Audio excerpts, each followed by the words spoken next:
Well, hello everyone. Welcome to another edition of One Plus One, your place for inconvenient truth telling and myth busting. And on the program, it's our All Things Canada edition, and we are joined by a new guest, first-time guest, Teaghan Young. Teaghan is a student studying in Ontario and is a member of the recently launched Toronto chapter, and I believe it's the first chapter to be launched of the brilliant left-wing organization, Capitalism Can't Be Fixed, which was formed out of the E for NDP leadership bid and Bianca for NDP leadership bid campaign. And we'll be discussing a lot of topics, not least the counter summit to Mark Carnage's gathering of evil corporate summits. Going to talk about AI data centers and why that should be mobilized. And yeah, let's get into it. So first off, Teaghan, thank you so much for joining me and taking the time off of your busy day to come on. For sure. Thank you for having me. Real honor to talk to you. Now, my first question, Teaghan, is talk a little bit about your background because I didn't do justice in my introduction. So, talk a little bit about your background. Where are some of the issues that get under your skin that drives you to become an activist and even an outspoken leftist online? My background is actually in the arts. I have like a performing arts background, but I've always been interested in activism since I was really young. I learned about climate change. I'm just for the record, I'm 28. I'm going to turn 29 in October. And I learned about climate change when I was maybe like 9 or 10 years old. Sorry, this is my cat. No problem. Um, Ignorance. he likes my microphone. I learned about climate change, when I was probably like 9 or 10 years old, and I thought, wow, that's pretty bad. We should maybe do something about that. And I've had to watch as we don't do so much about that, which has been very interesting. But I remember seeing Greenpeace ad campaigns, and that really got me activated just into I don't know, just caring about the environment. I once the Greenpeace ran. Sorry, I'm just gonna put him on the ground because No he's problem. I remember seeing Greenpeace ran this ad campaign to raise awareness about the deforestation caused by palm oil harvesting. It's kind of Mm, graphic. It's somebody biting into a Kit Kat, but the inside of the Kit Kat is an orangutan finger because the deforestation was happening in orangutan habitats. So it was like decimating their population, and orangutans are very endangered. So, yeah, I was very impacted by that, and I boycotted Nestle when I was a kid. I told everybody that I was boycotting them, and obviously all of the adults in my life laughed because they know that Nestle owns like everything, like so much of the food supply chain. So, that's when I learned about like multinational conglomerates, and I was like, "Oh my God, that's really crazy that one company owns so much of the food system in North America." Yeah. And in terms of my leftism, I started using the internet pretty young as well. I am on the older end of Gen Z. yeah. So I got online probably like 11 or 12, started learning about different social justice causes and started posting my own stuff, and I'm still doing that to this day. Interesting. And now, your family, yeah, and also we should also mention you're actually originally Hmm. from Yeah. Alberta, but you are studying and currently based in Ontario. Yeah. Now Alberta, and we are going to talk about Alberta politics a little bit in the show. But Alberta is known for being one of the more uh, sorry about that. Alberta is known for being one of the more, fiscally conservative and socially conservative Hmm. provinces in Canada. It's the home of the fossil fuel industries, the tar sands, and so forth like that. So I'm curious. Now, Alberta also has a huge left-wing history, which is also quite interesting. Now, your family, do they come from like a left-leaning NDP family or the Liberal Party, but more of like the left faction of the Liberal Party, which actually doesn't even exist anymore. But I'm very curious. Very curious. Not really actually. Which maybe would be surprising to a lot of people, but Uh, I would say that the Liberal Party presence in Alberta is pretty much non-existent. It's not that they don't ever get elected, but the choices, from what I understand, has it's always been either NDP or conservative. So a lot of my extended family members, a lot of people I grew up with were previously is I think the key word here, were members of the Alberta Conservative Party in its different variations would vote for them. The conservatives of today, like Danielle Smith and the United Conservative Party are definitely uh not the same as previous iterations for sure. That's not to say that those parties weren't equally as ruthless in their austerity Yeah, or like their bigotry, but I think as was the case with the federal Conservative Party, they were a lot more measured. Right? Like the conservatives of yesterday are not the conservatives of today. They've gone through quite an extreme radicalization compared to where they were.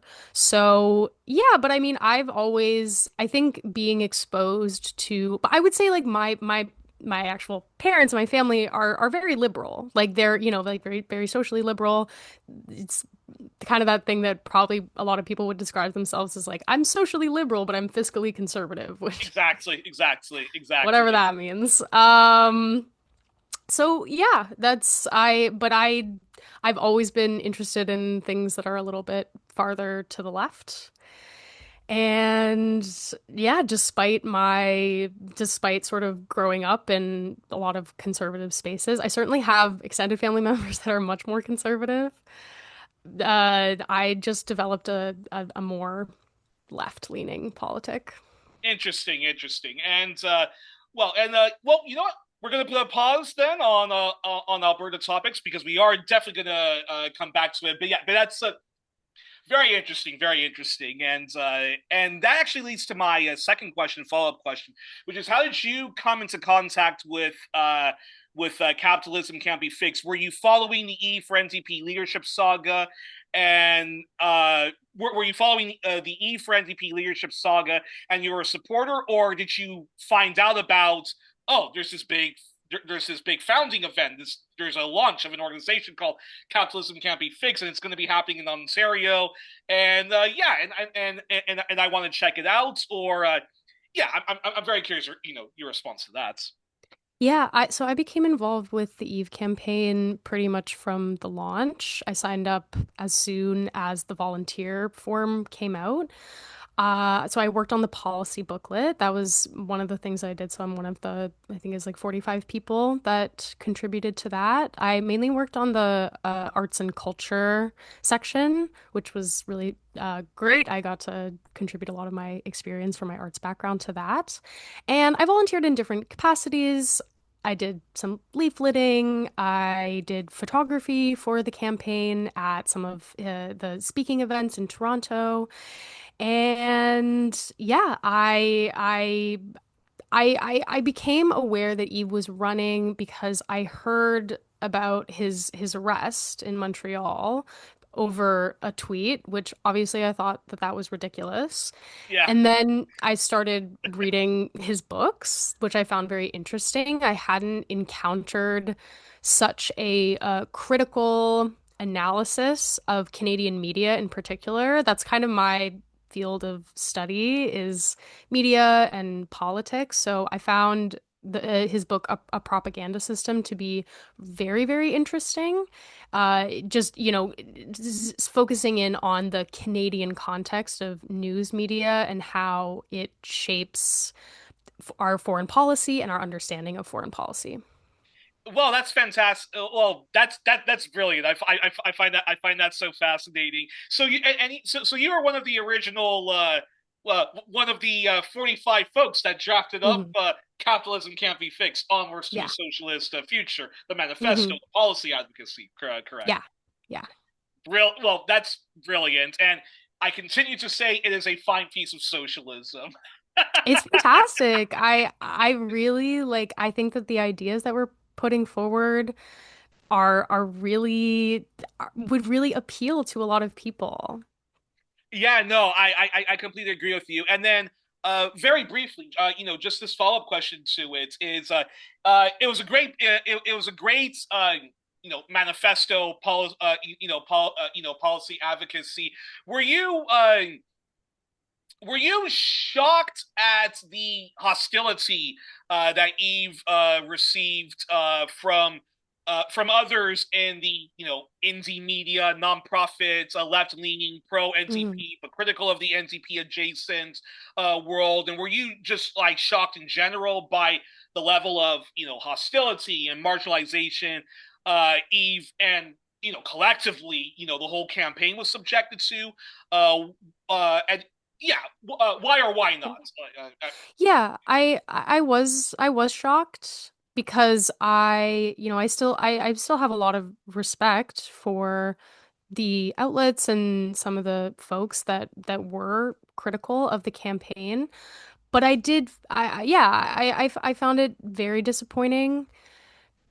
I just think that, we do need to be able to disagree with each other, especially in left-leaning spaces, without putting up massive barriers and gatekeeping, Yeah, I found.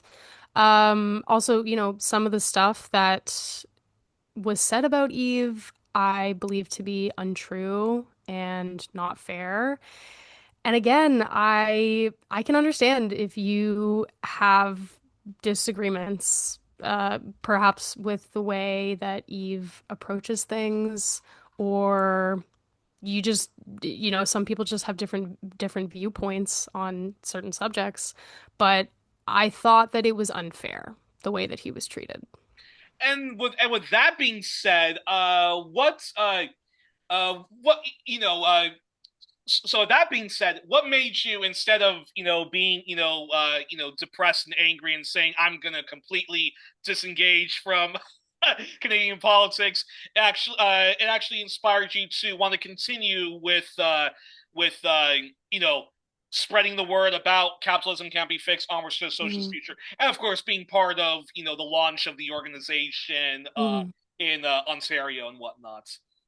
Well, mostly because of the policy book, and we have an understanding within the organization that the policy book is more like, and our platform is more than just Eve or just even Bianca.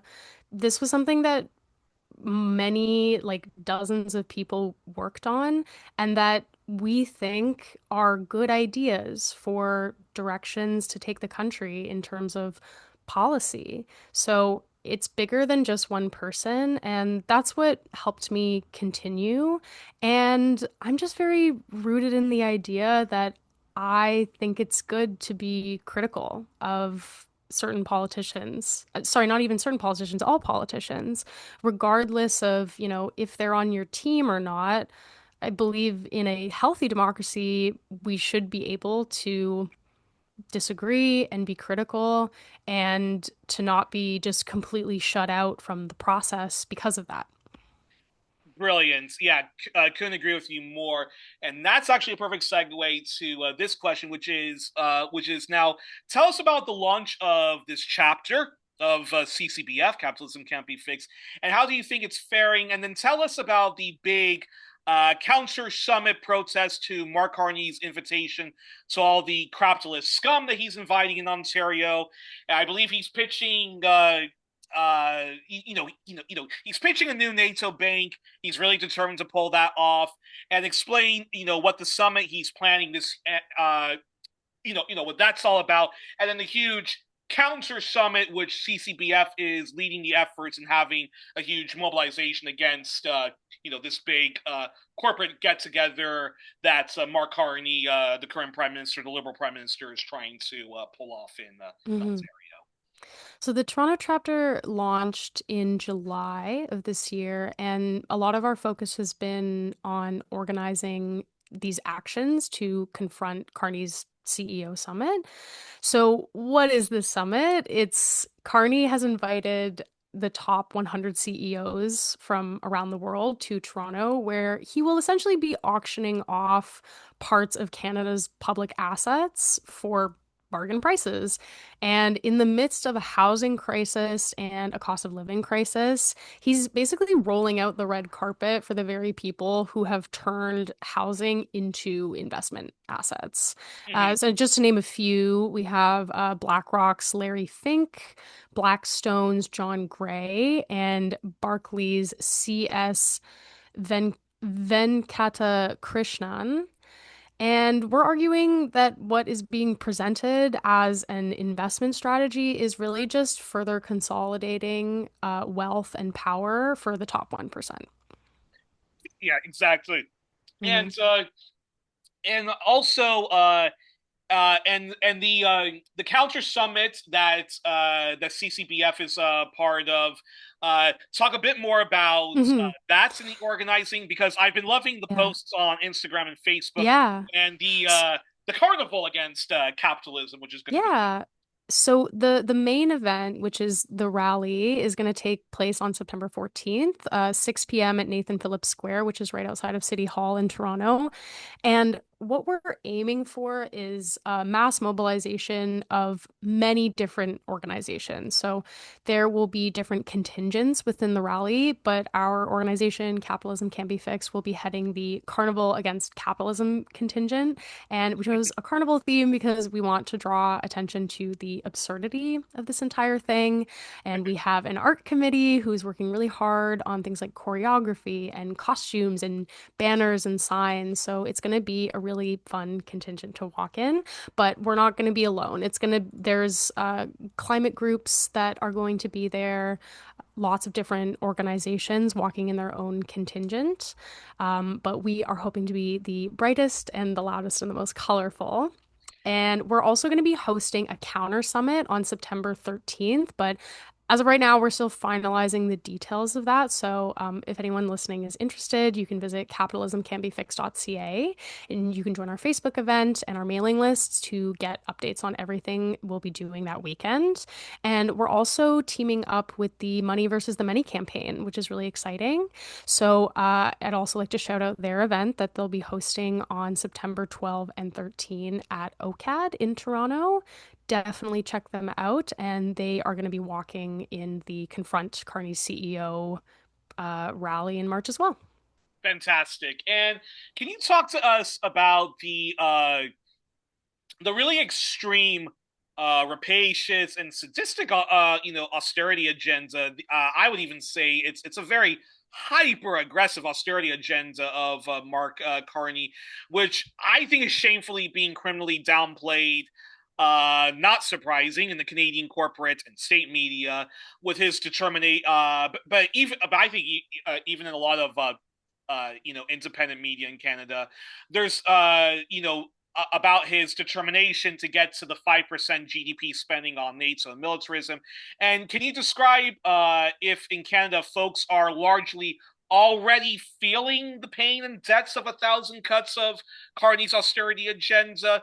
Uh, Very curious your response, and I'll just say, historically, I think this is probably the most savage austerity and pro corporate agenda since the very dark ages of the 1990s with Cretin and Paul Martin's Mhm. savage austerity budget of that time. I'm very curious your response. Yeah, I can speak to a couple examples of sectors that are feeling the effects of the austerity agenda. So one is Canada's cultural sector. In June, the federal government announced that it would be dismantling the obligations of foreign streaming giants to contribute to Canada's broadcast and cultural sector. That would be Bill C-11, which is also known as the Online Streaming Act. It was passed in 2023, and it was really hard fought by a lot of our cultural and arts unions. And it's meant to ensure that these streaming services that profit very, very handsomely from the Canadian market are contributing fairly to the creation, production, and promotion of Canadian content. So Carney has let those streaming giants off of the hook for this and has passed a $600 million bill onto taxpayers. Unbelievable. It's pretty unbelievable. And in a statement from ACTRA, they reiterated that the federal government promised them that this type of thing was not on the chopping block. And here is another example of how Carney says he's going to do one thing, and then he basically does the complete opposite. He's just like pulling the rug right out from under our entire cultural sector. If you've watched an American-made movie in the last 10 years, I guarantee you a lot of it was probably filmed in Toronto because we Yeah, have, yeah, we have all I can sorts of I tax can vouch I can credits. vouch that. Yeah. Yeah, we have all sorts of tax credits that uh, uh, US film and TV studios find very attractive to film here.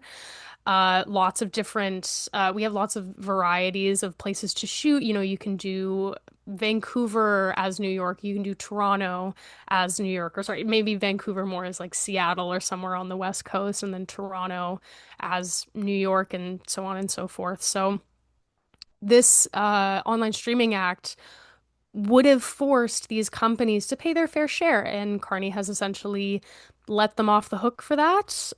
The reasoning, it's sort of opaque as to why.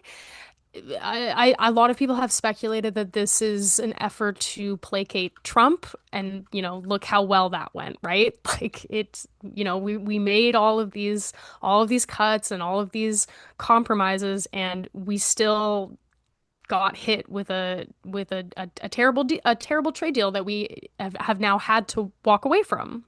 And then another example comes out of the Public Service Alliance Workers Union, which released new research just the other week showing that Mark Carney's public service cuts are disproportionately affecting women in the sector. So 71% of PSAC workers who received workforce adjustment notices were women. And they also note correctly that many of the departments that are hit the hardest by these cuts are primarily staffed by women. They're majority staffed by women. Unbelievable. And how are Hmm. and how are also a lot of young students feeling you know austerity, even if the media is not really reporting a lot on it? I'm very curious about that, since so many students. Yeah, Hmm. very curious your response to that. Yeah. So the federal government, in their first budget of this Liberal government, announced that they would be cutting federal grants for students that are attending private career colleges. So if you're not going to a public institution, but you are in financial need and you have demonstrated that financial need, you've already collected some grants that were previously afforded to you. Those are now cut.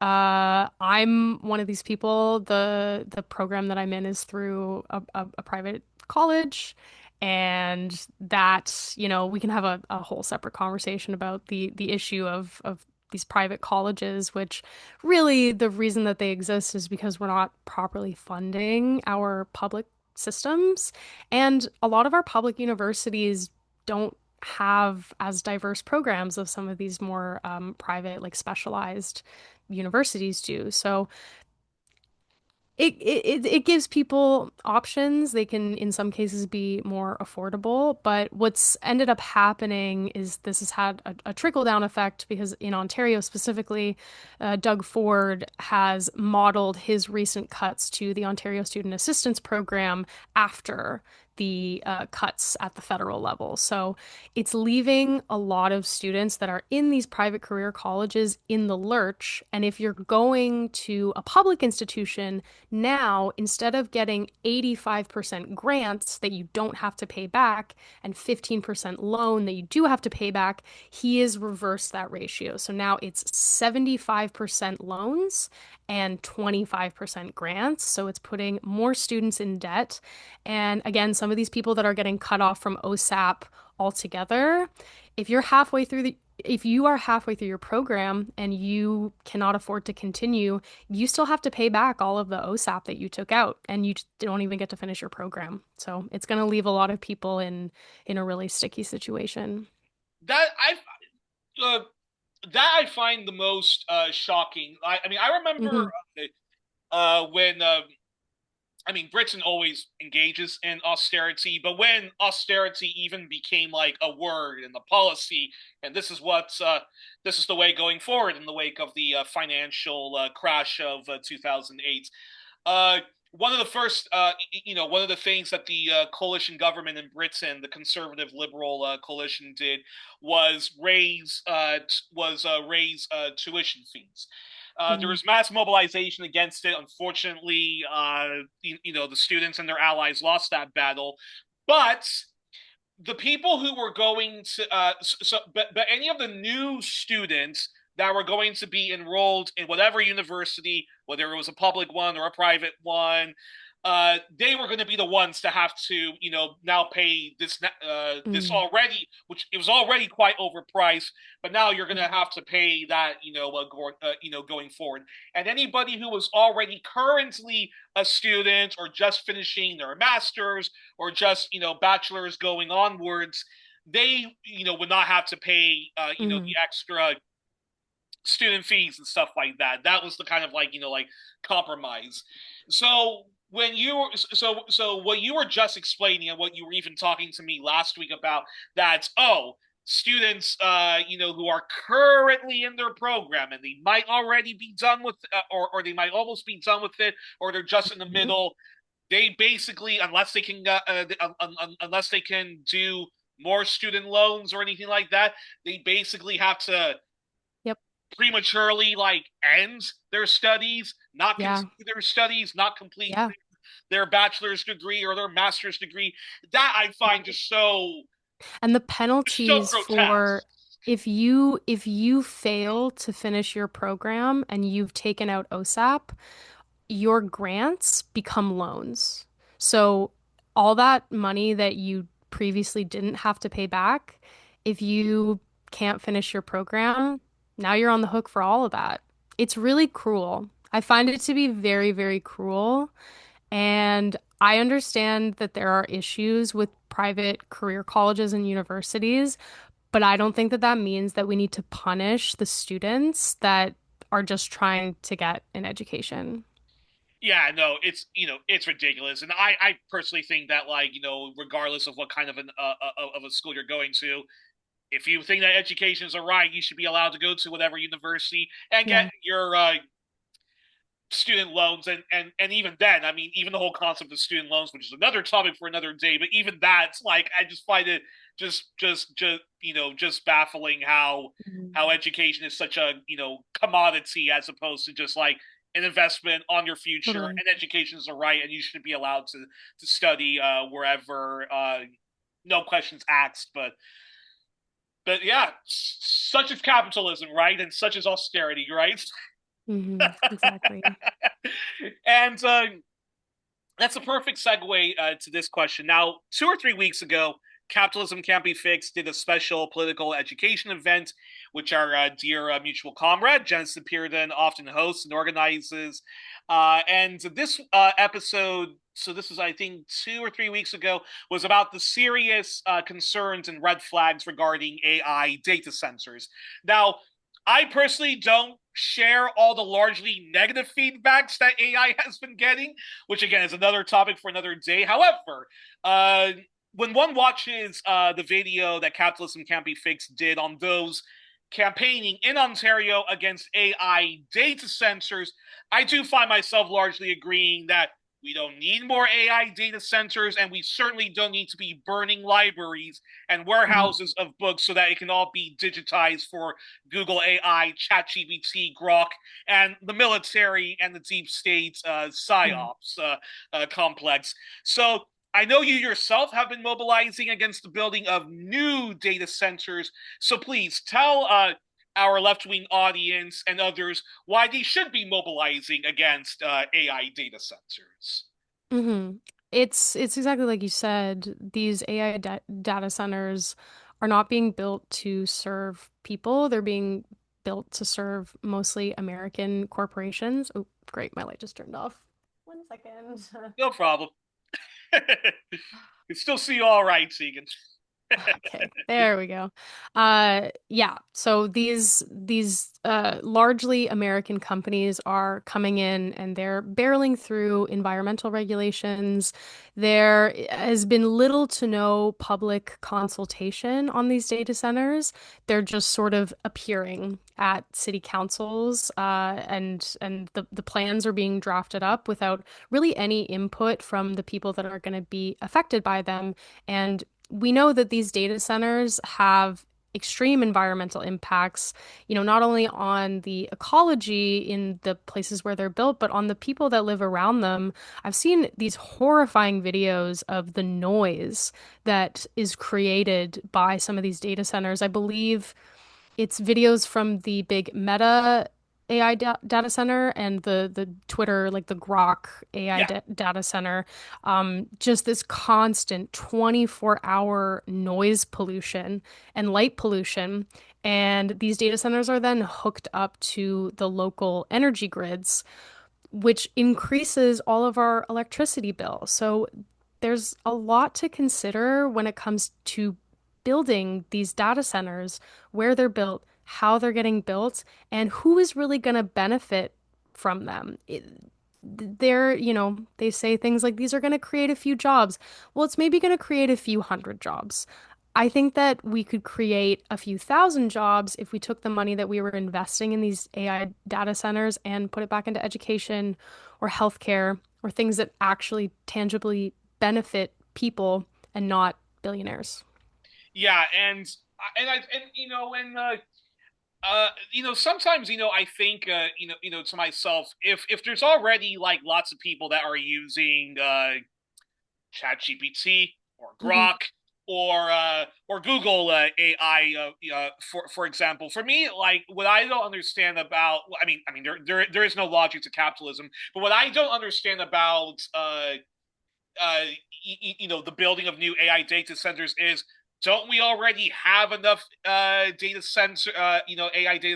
Don't we already use enough AI for whether it's self education or whether it's or whether it's just like casual research and so forth? Isn't there Yeah. enough of that? Why do we need to have more AI data centers? Which, as you've explained, and as the folks who are mobilizing that's in the CCBF video, which I'll link to for for our audience afterwards, like we really do not need more AI data centers with already Mhm. the scarce ridiculous amount of like energy that it completely is sucking the light out of literally like the planet. And yeah, so I'm curious your response to that before before we talk about Alberta and whatnot. Yeah, I mean it's the water usage, just the environmental impacts. We don't need these things. If anything, the people that need these data centers to be built are these AI companies who, if you look at their balance sheets, the economics of these companies do not make any sense. And I cannot do a good job at explaining it. So I'm going to direct people to, if you've never heard of Ed Zitron, he is a fantastic economic, like tech analyst. I would just go watch everything he's done. He reminds me, who was the economist that predicted the 2008 financial crash? Richard Wolff? Yes, yes, Yeah, Richard Wolff. yeah. Ed Zitron to me is the Richard Wolff of the AI bubble. Like he is going around like pulling out his hair on every podcast that I see him on, being like, this is a huge bubble. Like this literally doesn't make any sense. These companies are not profitable, and all of their loans and their capital investments, like they're coming due to repay those things, and they have not shown themselves to be profitable, which is why there's this huge push for these AI data centers because these companies are desperate to show that there is a demand, that people want these, but the reality is that people don't. People don't want these. And largely, a lot of these companies have been extremely antagonistic towards workers, which is why this has been such a uniting cause across class and political lines. It's kind of amazing how the fight against AI data centers has mobilized people to come together because you have all these, again, these billionaires who are like, yeah, we're going to put this giant polluting machine in your backyard. It's going to raise your water bill. It's going to destroy the environment. It's going to make climate change worse, and it's going to take your job. And you should be happy about that. And people aren't happy about that. Unbelievable. Yeah. Yeah, yeah.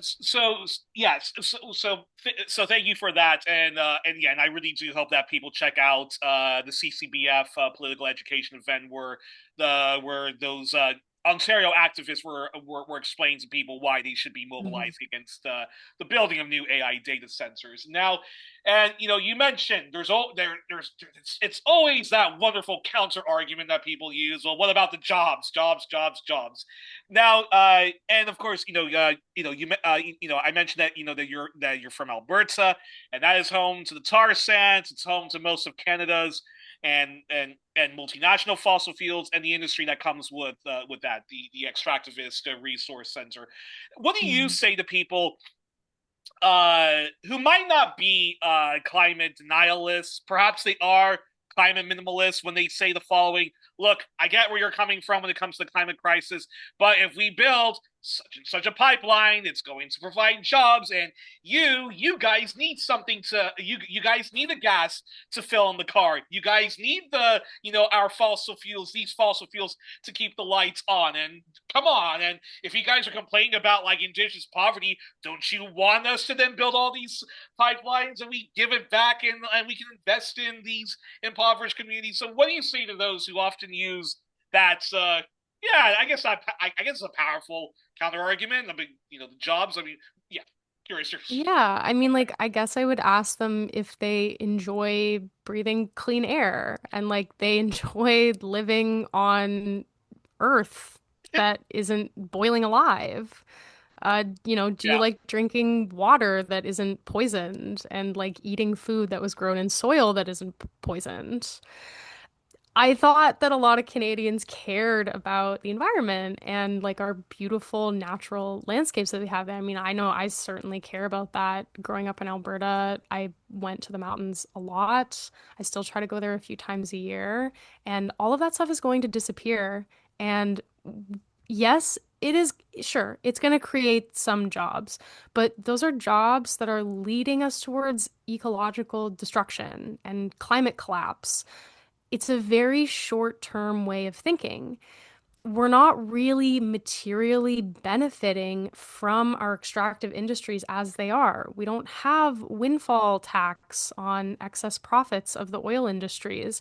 The money that is generated from the oil and gas industry is funneling straight to the top.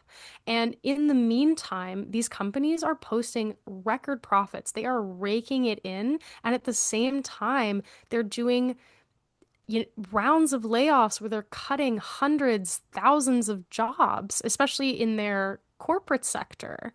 So if you look at the benefit, where the money is actually going, it quickly becomes apparent that it's a very, very small handful of people that are going to benefit from this. And I believe that we would create even more jobs if we tax those corporations, if we made them public, like we suggest in our policy booklet. We could reinvest the excessive profits of that money into our healthcare systems, our education, social services, all of these things that would actually create jobs. And I mean, and a huge one is we could have been investing into green energy like more like 10 years ago. That could create thousands of jobs. And you could take a lot of people that do work in the oil and gas industry and just do a little bit of retraining and have them transition to the green energy economy. But that's a transition that takes a lot of time.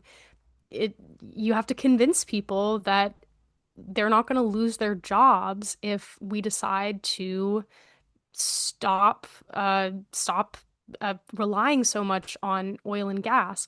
But the oil industry is very, very dedicated to convincing people that anybody who is advocating for green energy jobs is trying to make those in the oil patch like lose their jobs or lose their livelihood, which is not true. If anything, again, it's the oil and gas companies that are facilitating the loss of those jobs faster than any climate change activist, in my opinion. Two very quick questions. When we were talking last week, both both on and off the air, in prepping for this, you were saying, I was asking you like, because the left, as you've mentioned, and having watched the brilliant program Alberta Advantage, which is these pro NDP left wing voices talking about Albertan history and Alberta current affairs. Do you think that the left in Canada and in general has just not done a very good job of just articulating what you just articulated? Like, okay, I hear, I understand your concerns. Here's, Hmm. here's a way forward so that you don't feel like if we shut down the tar sands indefinitely, your Yeah. whole livelihood, goes completely out the window. I'm curious your. Yeah. I do. I do.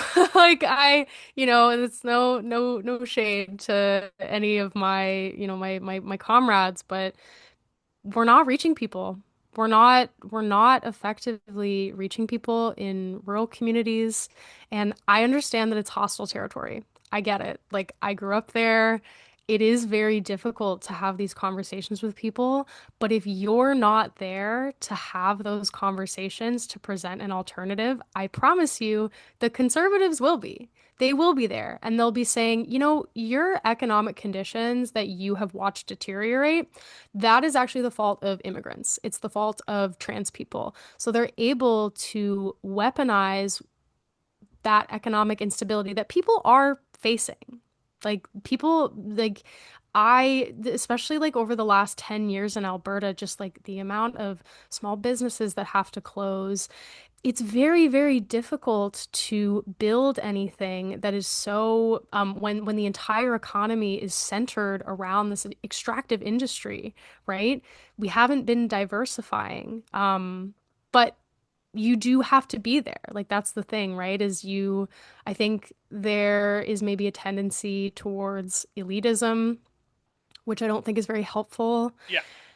And again, I understand like obviously there's limits, right? Of course there are some people that are very bigoted and that you're not really going to be able to have a conversation with them, but I think that there are a lot of people that are undecided, that don't really know, that they're just waking up and they're trying to live their life and they're struggling and they don't really know why. So it is, I think, our responsibility to get in there and have conversations with people, and you do have to meet people where they're at as well. Yeah, and I'm certainly not advocating that we should have like a left-right alliance. I respectfully disagree with Ralph Nader and a lot of leftists who who for a long time, and there are still folks nowadays who do believe like in a left-right alliance. I'm not advocating that, but I will say that I do agree with you.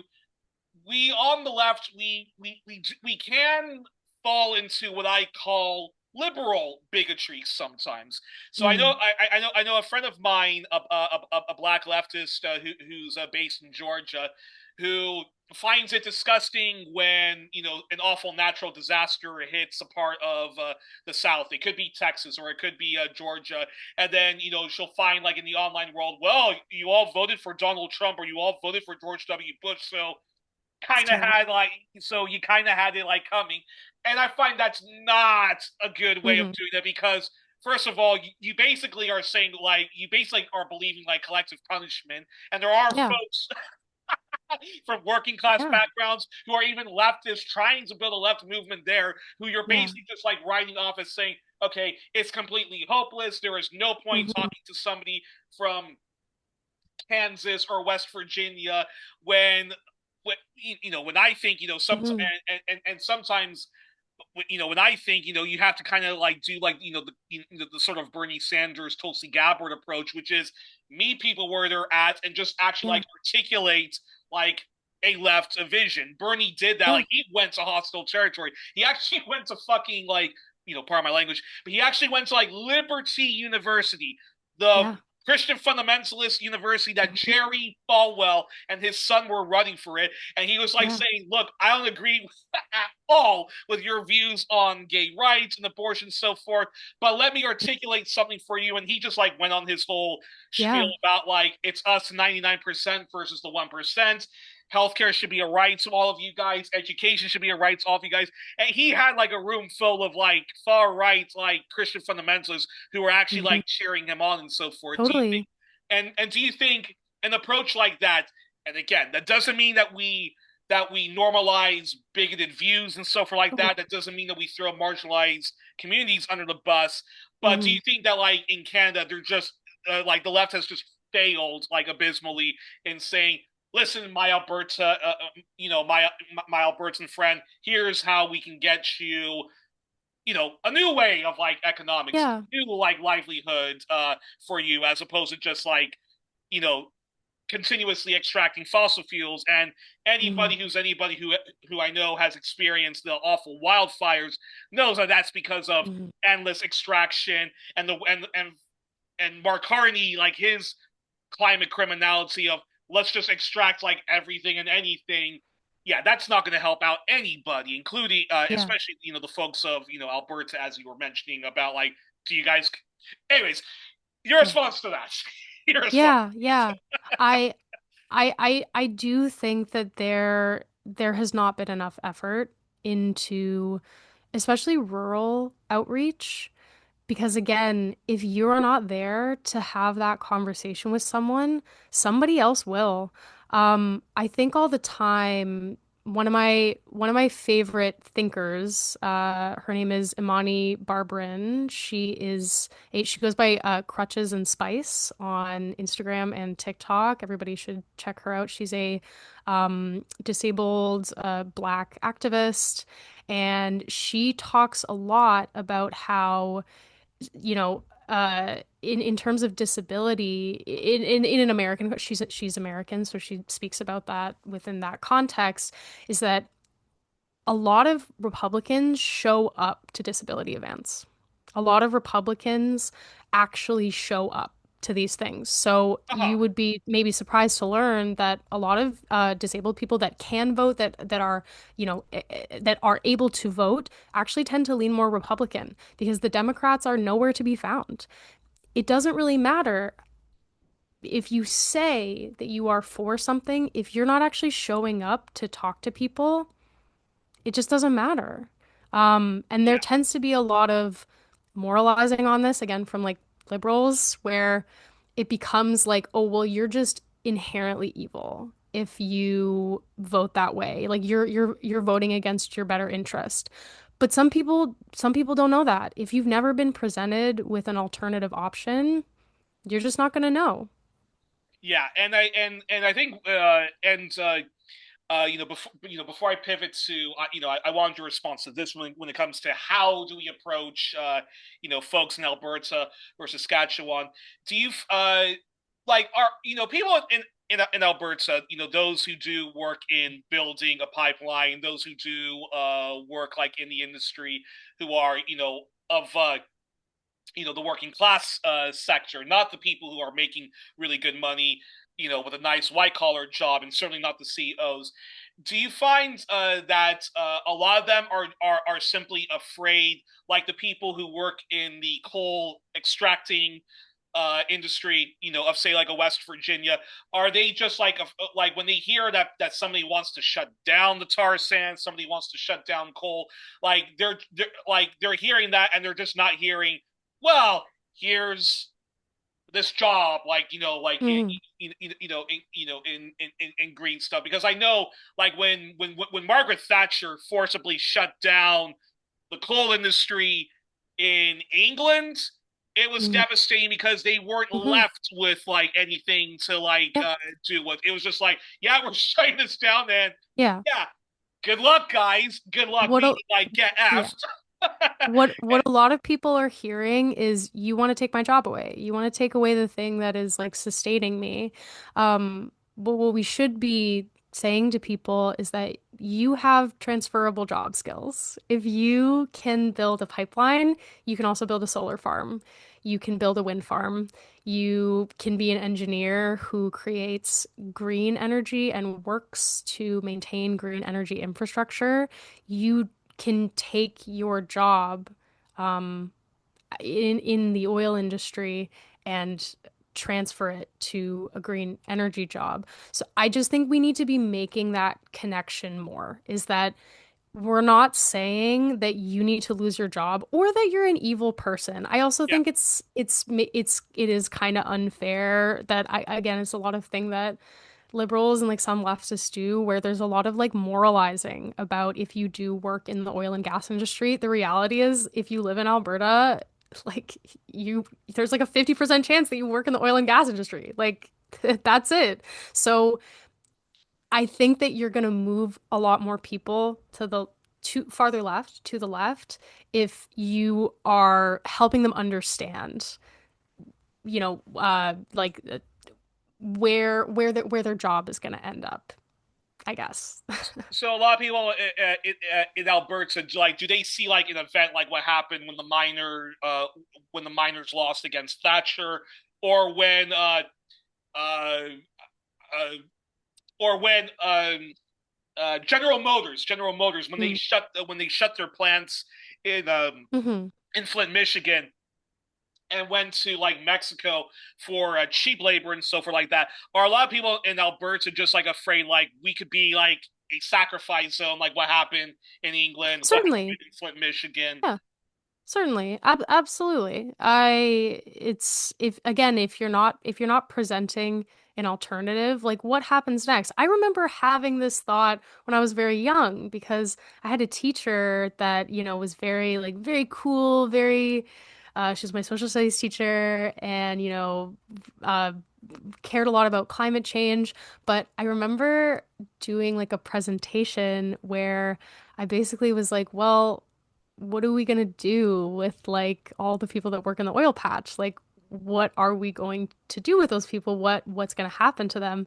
And she didn't really have an answer for me. And she actually kind of made me feel bad about the stance I took.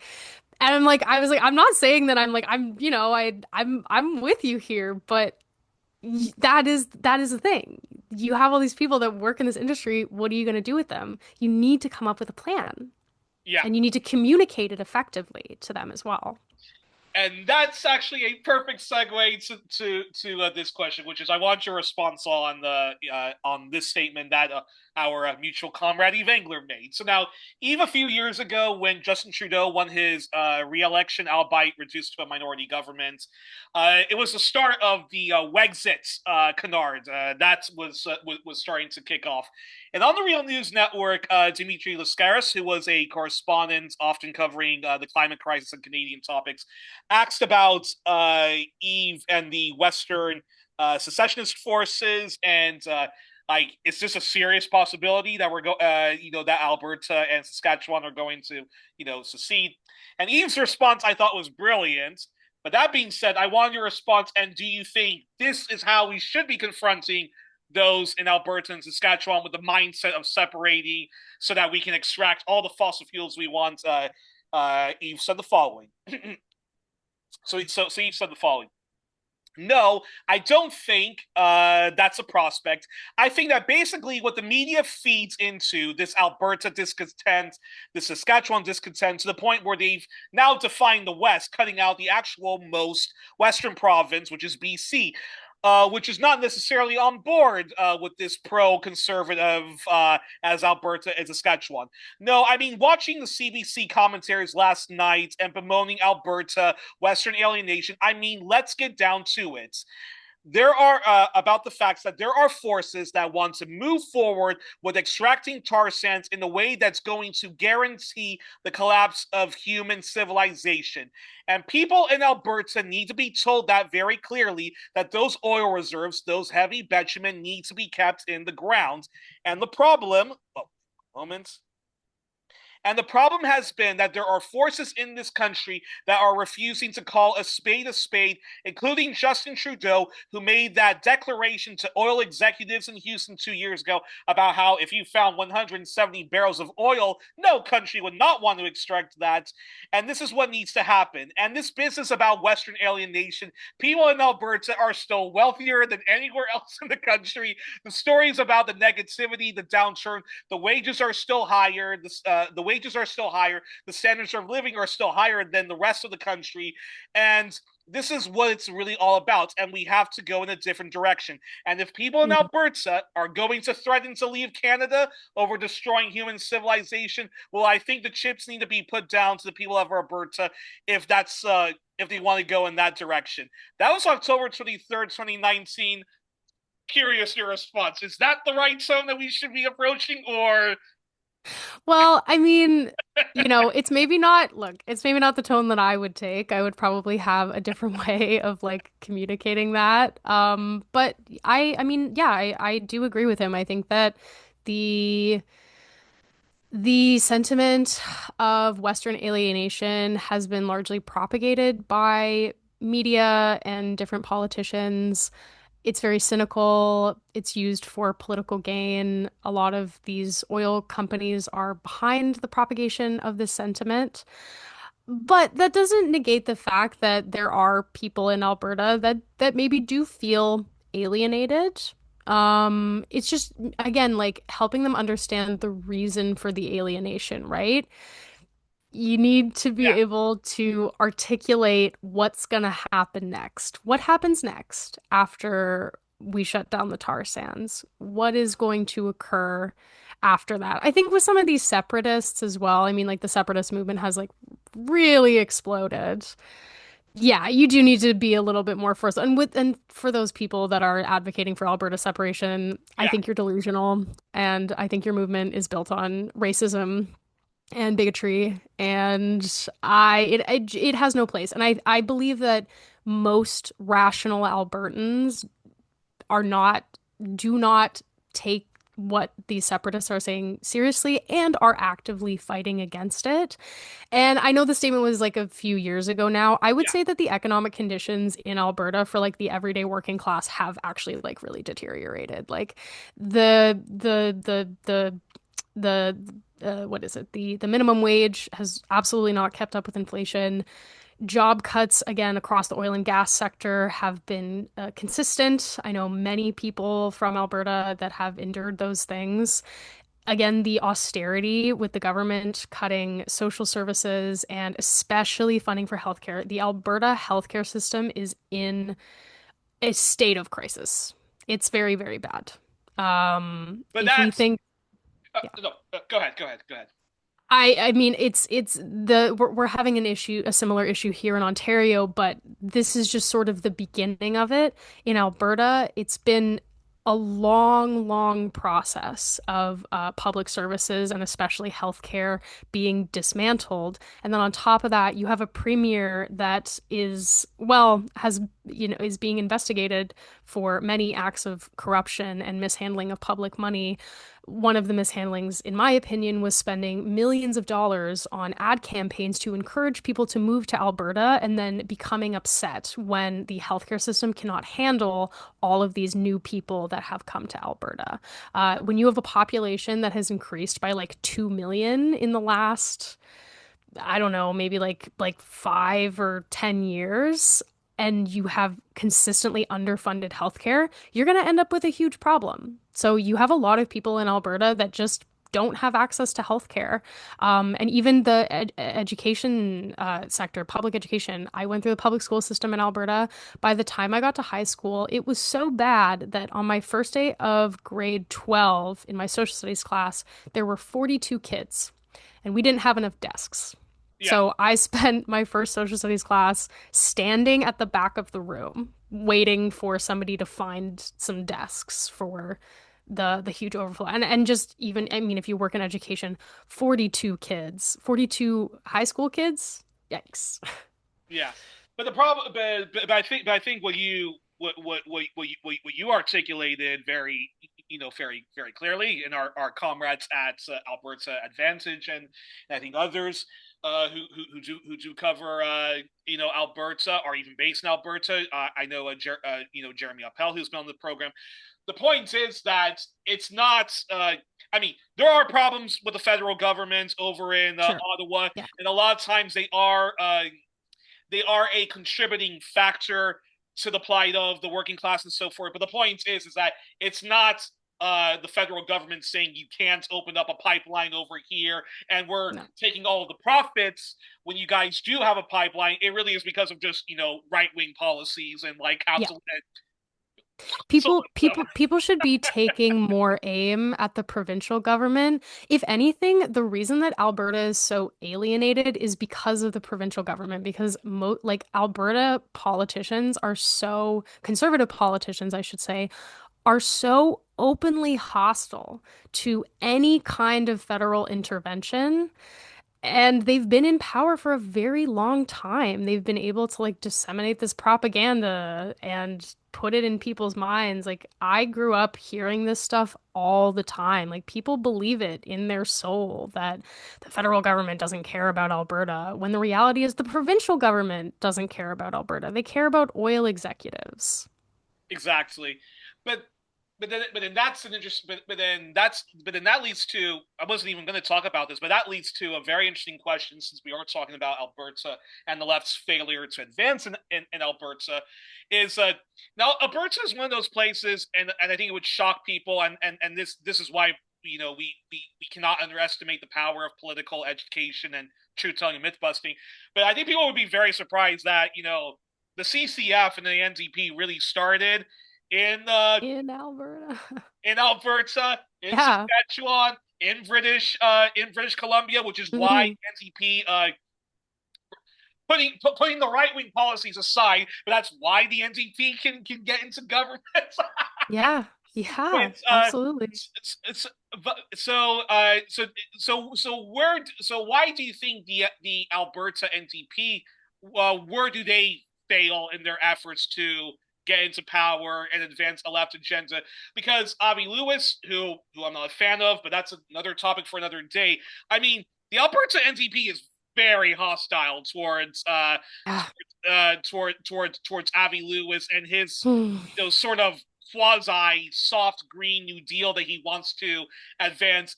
The Saskatchewan NDP doesn't even want to meet with him, and the Alberta NDP even divorced itself from the federal NDP, saying that the Yeah. federal NDP, but they were even saying this about Jagmeet Singh, is too Hmm. left, not centrist enough. So I'm curious your response on Yeah. that, and where does the Alberta NDP just completely fail in their efforts to counter not just right wing economics, but even the fiscal Yeah. conservatism and the social regressivism that the UCP and even their previous Yeah. yeah, yeah, your response. I Yeah, I find it I think that it was a horrible decision. I was really horrified when then she released that statement after Avi Lewis won. I think it's a big political miscalculation because young people especially have shown that they can turn out for these elections and that they're willing to engage, but they want more than just acquiescing to the oil and gas lobby. I really do think that the NDP I don't know much about the Saskatchewan NDP, but speaking to the Alberta Yeah, NDP specifically, they're I don't know if they're in the pocket of the oil and gas industry or if they're just really feeling the pressure, but they need to have some vision, just some political creativity that is beyond what we have been given. We have been trying to do this for a very long time. It's a contradiction to have a left-leaning party that is so economically right-leaning and that is yeah, so deferential to the oil and gas industry. I would really love it if the NDP in Alberta would just take a big swing. I think that they should just take Just take a big swing. Yes, there is going to be pushback. There's absolutely going to be pushback, but in the wake of that pushback, you can have a solid communication strategy for you need to give people a vision of something that is better than what they already have. I find it very similar to the way that the Democrats operate in the US, Yeah. where they have tried this failing strategy again and again, where they move themselves farther to the right, farther to the center. And we have seen, especially in the last few months, like look at the victories of like Zoran Mamdani, Abdul Al Sayed. Like Yeah. I know people in Alberta, like I'll speak to like one of my parents is like, talking about Zoran Mamdani all the time, Like they're so like they people want something that is not what they have already been given that they know doesn't work. Unbelievable. So is it best to describe the Alberta NDP, even when Rachel Notley was briefly empowered, that they're just too much diet liberal, and that even when they do get into power, Hmm. basically like their pitch is, okay, guys, vote for us. We're not going to shut down the tar sands and take climate change seriously. We're going to Yeah. keep extracting all this oil, but don't worry, you, the working man, like we're going to make sure that like you get like you know, uh, a minimum wage increase, and Hmm. we'll lower your taxes like here and there, and then just for many people, well, certainly for like the left, they feel homeless, and then for like Hmm. the average like working class person who probably gets fed an avalanche of just like far right media and like messaging from the fossil fuels, they just go, Yeah. well, we can already do that with the progressive conservatives or with the Yeah. CP or with this party and that party. Like, we really don't need you, like Yeah. NCPers, especially when Yeah. the Alberta NDP depicts somebody like Jagmeet Singh and Avi Lewis, who I can assure you are not flaming left wingers, as Marxists. It's crazy. It's crazy. It is very baffling to me. And again, like I understand that it's hostile territory. I get it, but at a certain point, you have to try something else. This isn't working. People want an alternative. They want a future. And I will say too, like there are people within like individual MLAs Yeah, within the Alberta NDP caucus who I think are fantastic and who I think don't share the same hostility towards Avi Lewis and more progressive sections of the NDP as Naheed Nenshi. I think about somebody like Janice Irwin or there's one person I can't remember their name right now, but there is an appetite for more radical ideas that put people first instead of corporations. And I understand being scared to, again, take a big swing, but it's like you're already in second place. You're already losing. Just do it. Like, yeah. you know what I mean? Like, why not? Just see what happens, I guess is my thing. Like, just give it a try. Like, Interesting. Well, we definitely have to have you back on the program as like our regular like Alberta correspondent I to love keep us that. to keep us up to date about that, and also open invite to the folks of Alberta Advantage to come on the program, because as you mentioned, the left, even the most well-meaning eco-socialist, is just failing abysmally in just trying to articulate to like Albertans, here's another way forward. It doesn't have to be this like version of like the Reform Party, UCP, the Mm. Wild Rose, and whatnot. But before we close, Teaghan, anything else that you want to talk about? Before we get to the questionnaire. I would just ask folks to follow Capitalism Can't Be Fixed on Facebook, Instagram, X. I believe we have an X account. Yeah. Check us out. Check out the website. Check out the policy platform. It's really great.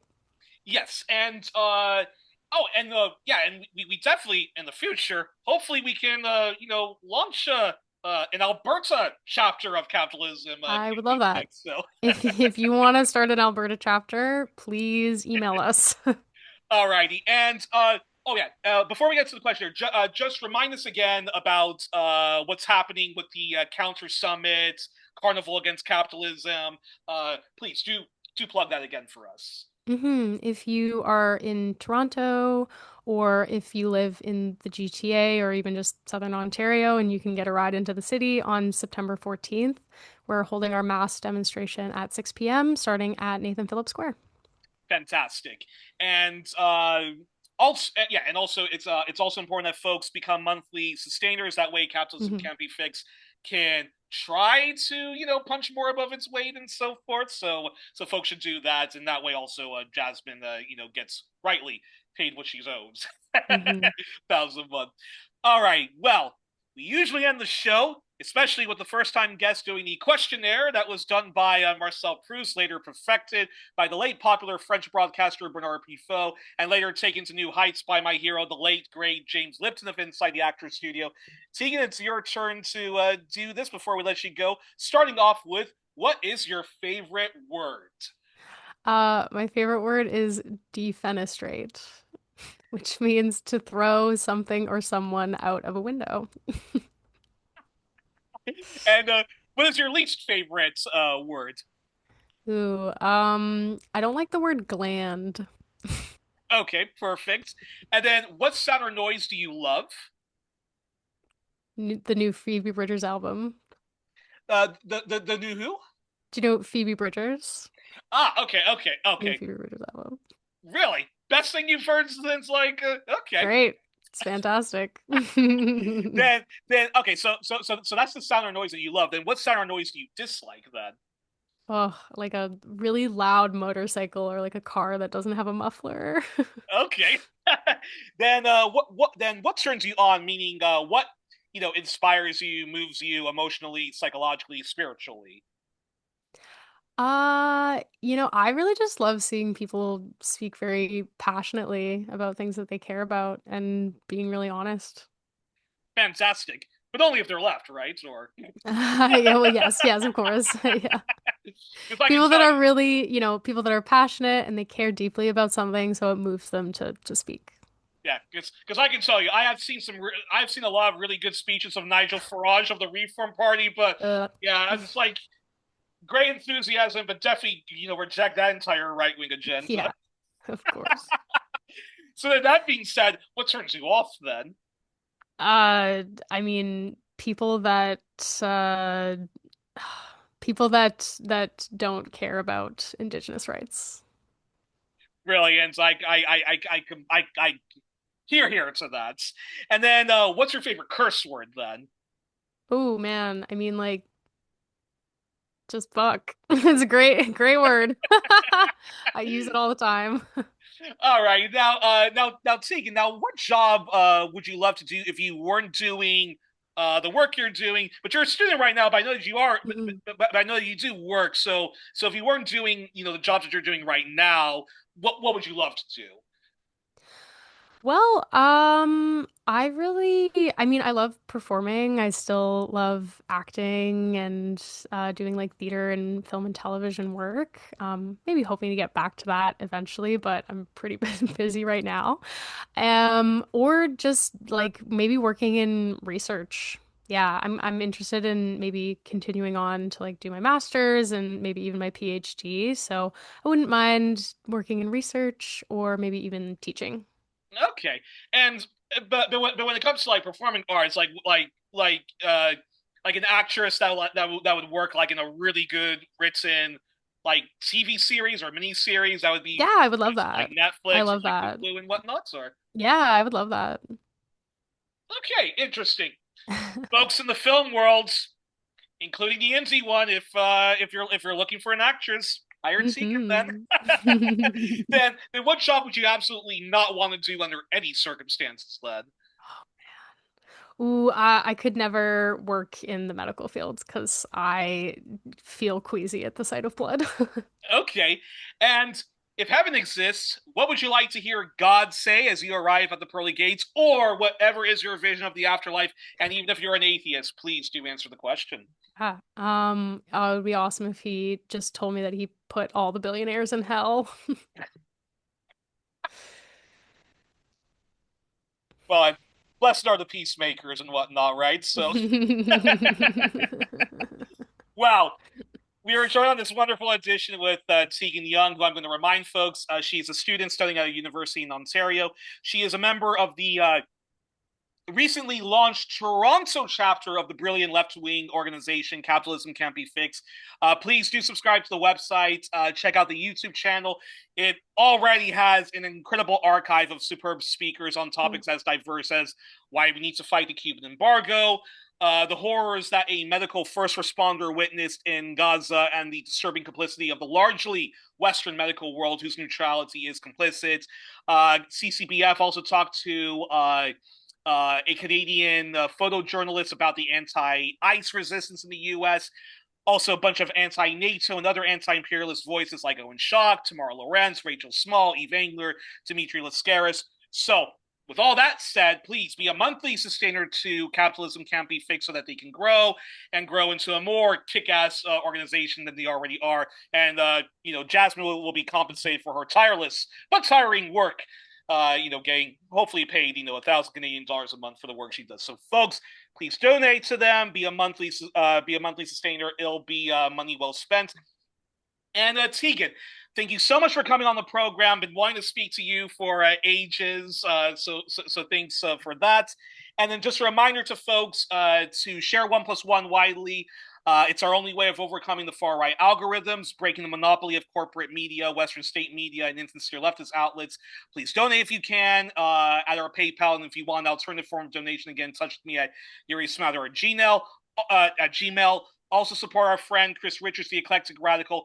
And Teaghan, again, thank you so much. It was such an honor, and I hope that this will be the first of many conversations that we have both on and off the air. Thank you for having me on.